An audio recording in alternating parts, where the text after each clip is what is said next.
তীব্র তাপপ্রবাহে বিপর্যস্ত পর্তুগালের রাজধানী লিসবন সহ সারা দেশ। প্রচণ্ড গরমে বিপাকে পর্যটকরাও। প্রখর রোদে তাই সঙ্গী ছাতা অথবা হ্যাট, এর পরও যেন রেহাই মিলছে না। সেই সঙ্গে সানস্ক্রিন ব্যবহার করেও চলছে রোদের তীব্রতা থেকে ত্বক বাঁচানোর চেষ্টা।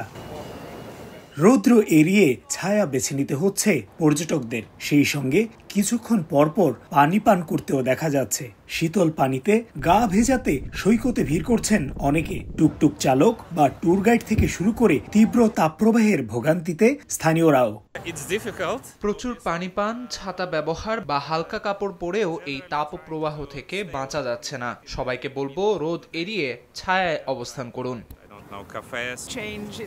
এটা আমাদের জন্য আরো কঠিন, কারণ ব্রিটেনে সাধারণত এমন গরম দেখা যায় না। আমরা প্রচুর পানি পান করছি, না হেঁটে যতটা সম্ভব ট্যাক্সি ব্যবহার করছি। পর্তুগালের আবহাওয়া বিভাগ জানিয়েছে, স্থানীয় সময় রোববার দক্ষিণ পূর্বাঞ্চলের শহর মোরায় সর্বোচ্চ তাপমাত্রা রেকর্ড করা হয় 46.6 ডিগ্রি সেলসিয়াস, যা জুনের অতীতের সব রেকর্ড ভেঙেছে। লিসবন সহ দক্ষিণ ও সেন্ট্রাল পর্তুগালের 5 জেলায় জারি করা হয়েছে রেড অ্যালার্ট।